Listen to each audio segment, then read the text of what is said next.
Bismillahirrahmanirrahim. Assalamualaikum warahmatullahi wabarakatuh. Alhamdulillahi rabbil alamin. Nahmaduhu wa nasta'inuhu wa nastaghfiruhu wa nastahdih. Wa na'udhu billahi min syururi anfusina wa min sayyiati a'malina. Man yahdihillahu fala mudilla lah wa man yudlilhu fala hadiya lah. Ashhadu an la ilaha illallah wahdahu la syarika lah وأشهد أن محمدا عبده ورسوله أما بعد. قال الله تعالى في كتابه العزيز: أعوذ بالله من الشيطان الرجيم. كتب عليكم الصيام كما كتب على الذين من قبلكم لعلكم تتقون. قال رسول صلى الله عليه وسلم: من قام رمضان إيمانا واحتسابا غفر له ما تقدم من ذنبه. Sidang penonton yang dirahmati Allah sekalian, pertamanya mari kita sama-sama rafakkan rasa kesyukuran kita kepada Allah, kerana dengan limpah kurnia dan nikmatnya kita masih diberikan nafas untuk berada di bulan Ramadan pada tahun ini. Masih lagi kita diberikan ruang dan peluang untuk sama-sama melaksanakan ibadah di bulan yang mulia ini. Bulan yang disediakan pelbagai kelebihan, pelbagai keutamaan, bulan yang diturunkan padanya Al-Quran, bulan yang sudah tentu punya 1001 keistimewaan. Jadi tuan-tuan, pada hari ini kita akan bincangkan satu lagi tajuk berkenaan kelebihan salat tarawih. Jadi sebelum kita teruskan diskusi dan perbincangan ilmiah kita pada sesi ini, anda sekarang bersama kami sedang mengikuti program Indahnya Ramadan bersama Akademi Al-Mukarramah. Jangan lupa untuk subscribe YouTube channel Akademi Al-Mukarramah, like, share dan komen video-video dan perkongsian-perkongsian yang kita muatkan di dalam channel ini. Tekan butang loceng atau butang notification untuk terus mendapatkan update video-video terbaru dari kami. Moga-moga dengan usaha kecil ini dapat kita sama-sama sebarkan budaya cintakan pada ilmu di segenap kehidupan masyarakat kita, insya-Allah. Tuan-tuan yang dirahmati Allah, bulan Ramadan merupakan bulan yang sangat kita nantikan. Bulan yang penuh kerahmatan, bulan yang penuh keberkatan. Amat rugi jika kita diberikan peluang untuk bertemu Ramadan, akan tetapi kita tidak berusaha sebaik mungkin untuk mengisi bulan ini dengan ibadah dan amalan-amalan saleh. Bila kita sebut Ramadan, selain kita ingat tentang bazar Ramadan, ada satu ibadah yang hanya ada pada bulan Ramadan. Apa dia tuan-tuan? Sudah tentu salat sunat tarawih. Secara asasnya, saya kira kita semua tahu, bila sebut salat tarawih kita pernah dengar. Menjelang sahaja Ramadan, masjid-masjid, surau-surau yang sebelum ini mungkin lengang, mungkin kelihatan kosong, akan menjadi lebih meriah, penuh dengan himpunan manusia pada waktu malam, iaitu waktu isyak terutamanya, untuk mengambil peluang bersama-sama menunaikan salat tarawih. Belum lagi ada masjid-masjid, surau-surau yang akan mengadakan majlis-majlis berbuka puasa, majlis iftar. Ada pula pihak pengurusan masjid yang sudah tentu akan melantik imam-imam khas untuk salat tarawih. Para qari yang bersuara lunak, bersuara merdu dipilih. Ada juga masjid yang mengimport imam-imam dari luar negara untuk tarik lebih ramai jemaah untuk bersama-sama menunaikan salat tarawih di masjid. Malah tak dilupakan ada juga masjid-masjid yang menyediakan pelbagai jenis juadah seusai salat, yang kita kenali biasa dengan kehidupan masyarakat negara kita sebutkan sebagai more. Tetapi tuan-tuan, apa yang ada di sebalik ibadah salat tarawih ini sebenarnya? Dari segi bahasa, kalau kita lihat, tarawih ini sebenarnya berasal daripada perkataan disebut sebagai tarwihah. Tarawih ini merupakan jamak kepada kalimah tarwihah. Pada asalnya tarawih ini bukanlah nama salat tersebut, tetapi ia merupakan sifat atau cara salat qiyam Nabi, iaitu Nabi apabila bersalat malam, Nabi akan ada ruang untuk berehat setiap 4 rakaat dan sebagainya. Nabi akan ada ruang untuk berehat dengan bacaan Nabi yang tenang, dengan bacaan yang paling baik. Cuba kita lihat bagaimana cara kita bersolat tarawih selama ini. Adakah kita solat dengan penuh ketenangan? Adakah kita cuba untuk mencontohi sifat salat Nabi? Ataupun kita berlumba-lumba untuk pilih siapa yang paling cepat salat? Kita akan berlumba-lumba untuk pilih masjid mana yang habis salatnya lebih awal. Jika kita lihat juga para sahabat Nabi SAW juga mengikuti cara salat Nabi. Setiap kali 2 salam ataupun setiap 4 rakaat, ketika berkumpul untuk salat, mereka akan berehat sebentar dan kemudiannya baru menyambung untuk rakaat-rakaat seterusnya. Itu ada disebutkan dalam kitab Fathul Bari karangan Ibnu Hajar Al-Asqalani. Ada menyebutkan cara solat malam yang dilakukan oleh para sahabat.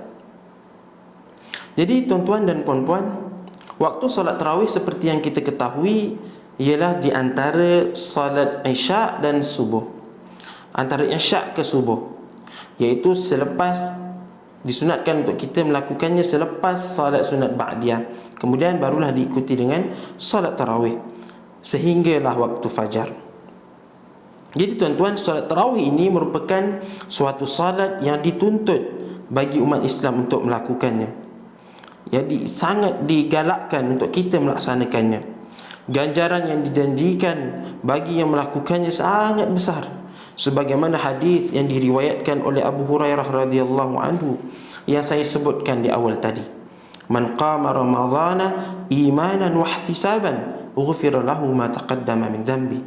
Yang bermaksud, sesiapa yang membangunkan atau melakukan qiyam Ramadan imanan, dengan penuh keimanan, iaitu meyakini dan membenarkan janji dan ganjaran Allah, wahtisaban, dengan penuh pengharapan dengan ganjaran serta keampunan tanpa ada tujuan lain, tanpa riak atau selainnya, ghufira lahu ma taqaddama min dhanbi, maka akan diampunkan baginya dosa-dosa yang terdahulu.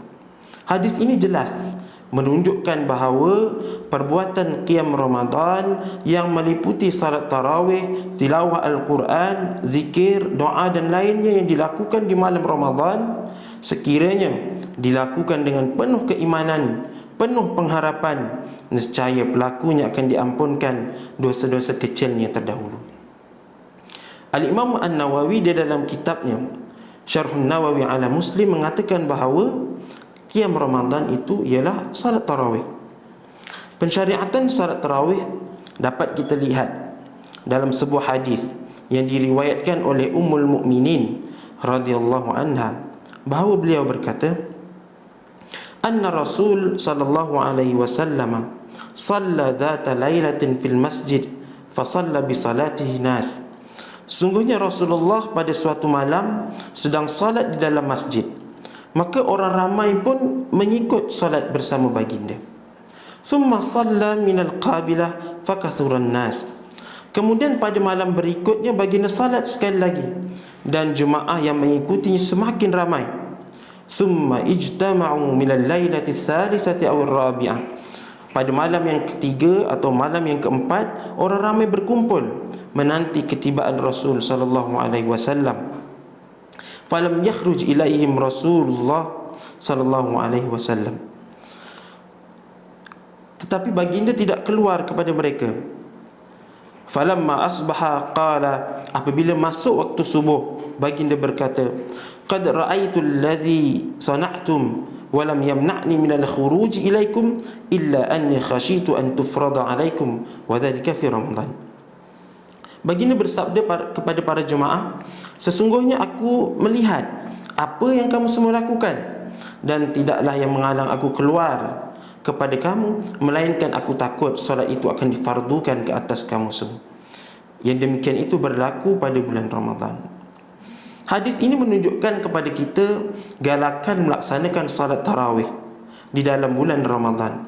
Pada malam hari pertama bulan Ramadan, baginda keluar ke masjid pada waktu malam untuk mendirikan salat, dan orang ramai mengikutinya.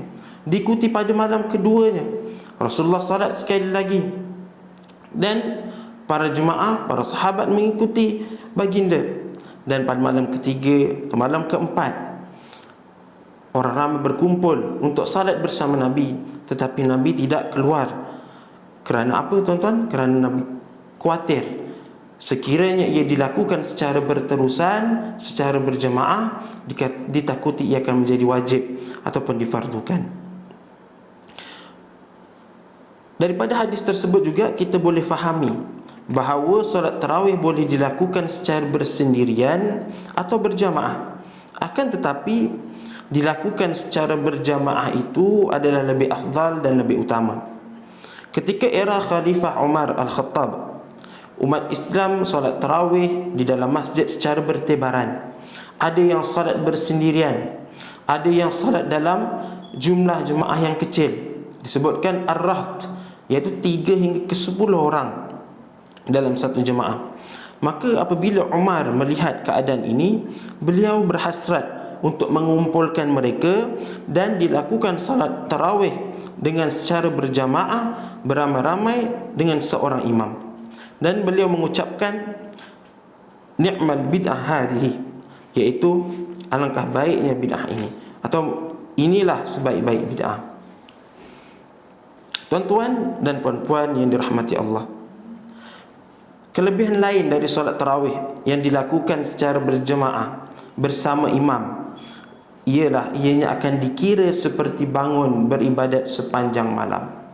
Ia sabit dari sebuah hadis Nabi Muhammad sallallahu alaihi wasallam bersabda, "Innar rajula idza shalla ma'al imam hatta yansarifa husiba lahu qiyamal lailah." Seseorang lelaki yang bersalat tarawih bersama imam sehingga imam itu pulang, iaitu selesai mengerjakan salat, ia dikira seakan-akan telah bangun beribadat keseluruhan malam. Sidang penonton yang dirahmati Allah, perkara yang sering menjadi isu di tengah-tengah masyarakat kita berkenaan salat tarawih ialah mengenai bilangan rakaatnya. Ada yang berpendapat dengan 20 rakaat, ada yang berpendapat dengan 8, 36 rakaat dan lain-lain. Namun jika kita lihat hadis yang diriwayatkan daripada Aisyah, menunjukkan bahawa pada kebiasaannya Nabi SAW menunaikan salat sebanyak 11 rakaat. Ketika ditanya oleh Abu Salamah Ibn Abdul Rahman mengenai salat malam baginda pada bulan Ramadan, Aisyah radhiyallahu anha menjawab, "Ma kana yazidu fi Ramadan wala fi ghairihi ala 11 raka'atan." Tidaklah pernah baginda melakukan lebih dari 11 rakaat sama ada di dalam bulan Ramadan atau selainnya. Namun hadis ini bukanlah menjelaskan bahawa solat malam itu hanya sekadar 11 rakaat sahaja, kerana terdapat riwayat lain yang mengatakan bahawa baginda pernah menunaikan salat sebanyak 13 rakaat bersama Abdullah bin Abbas, seperti yang diriwayatkan oleh Al-Imam Al-Bukhari dan Muslim di dalam sahih mereka. Begitu juga dalam hadis yang bermaksud bahawa seorang lelaki pernah bertanya kepada Rasul sallallahu alaihi wasallam tentang salat malam. Rasulullah sallallahu alaihi wasallam menjawab, "Salat malam itu 2 rakaat, 2 rakaat. Jika seseorang bimbang masuknya waktu subuh, dia salatlah 1 rakaat sebagai witir untuk salat yang telah ditunaikan." Dalam hadis ini pula jelas menunjukkan bahawa jumlah rakaat salat malam tidak ditentukan oleh baginda Nabi sallallahu alaihi wasallam. Tapi kita perlu lihat kualiti salat Nabi. Apabila Aisyah menjawab tentang salat malam baginda, Aisyah mengatakan, "Jangan tanya bagaimana baiknya dan bagaimana panjangnya salat malam Nabi sallallahu alaihi wasallam." Sehubungan dengan itu, persoalan berapa rakaat tarawih tidak perlu kita jadikan perbualan utama. Sebaliknya, yang perlu kita sentiasa berusaha keras, kita ambil peluang. Kita ambil peluang yang ada dengan sebaiknya untuk sama-sama kita meningkatkan kualiti ibadah dan salat tarawih yang kita lakukan. Ia perlulah dilakukan dengan khusyuk, dengan penuh keimanan, dengan penuh pengharapan kepada Allah Subhanahu wa taala. Lakukanlah salat tarawih ini dengan istiqamah. Jangan kita hanya semangat di awal Ramadan. Menjelang pertengahan, menjelang akhir Ramadan, kita mula culas, kita mula malas untuk terus melaksanakannya. Masjid yang awalnya penuh dengan himpunan manusia, apabila masuk pertengahan, masuk akhir Ramadan, ia mula lengang. Bazar Syawal pula dipenuhi oleh manusia. Ini yang kita tidak mahukan, tuan-tuan. Yang kita mahukan ialah istiqamah dalam kita melaksanakan salat tarawih bermula dari awal Ramadan sehinggalah ke akhirnya. Bagi para imam tarawih, bersalatlah mengikut kesesuaian makmum, agar makmum dapat mengambil peluang mengikut salat imam sehingga selesai dan memperoleh kelebihan ganjaran menghidupkan sepanjang malam, seperti yang telah disebutkan di dalam hadis. Jadikan Ramadan ini sebagai batu asas untuk kita sama-sama meningkatkan kuantiti dan kualiti ibadah kita, menjadi asas permulaan untuk kita berjinak-jinak dengan amalan-amalan solat sunat dan tidak dilupakan ibadah sunat yang lain. Seterusnya kita perlu beristiqamah untuk melakukannya, tidak terhenti setakat di bulan Ramadan sahaja. Salat tarawih ini hadiah dari Allah buat kita semua, hadiah untuk kita memperoleh ganjaran yang besar. Jangan kita pernah sia-siakannya. Jangan kita biarkan ia berlaku begitu sahaja. Jangan biarkan ia berlalu begitu sahaja. Semoga dengan istiqamah melaksanakan salat tarawih ini, kita akan dapat bertemu malam Al-Qadar, malam yang tersangat istimewa, yang hanya ada di dalam bulan Ramadan. Jadi ayuh kita rebut peluang bersama-sama. Moga-moga Allah terima segala amal saleh yang kita lakukan. Allah kurniakan kita keredaan dan keampunannya, insya-Allah. Amin ya rabbal alamin. Biarpun kita rasa letih di siang hari, kita berpuasa, kita beraktiviti, kita bekerja seperti biasa, malamnya kita berusaha pula untuk menunaikan salat tarawih. Kehidupan kita ini memang perlu untuk kita berpenat, supaya kelak kerehatan yang sebenar, kerehatan yang hakiki di sisi Allah akan menanti kita di akhirat.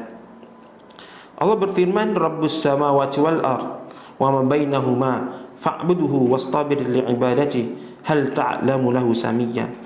Dialah Tuhan yang mentadbir langit dan bumi serta apa yang ada antara keduanya, maka abdikanlah diri kepadanya dan bersabarlah untuk beribadah kepadanya. Adakah kamu ketahui siapakah yang standing dengannya? Nabi SAW pernah bersabda, huffatil jannah bil makarih wa huffatin naru bis syahawat. Syurga itu dikelilingi dengan perkara-perkara yang kita tidak sukai, dengan sesuatu yang berat. Wa huffatin nar bis syahawat.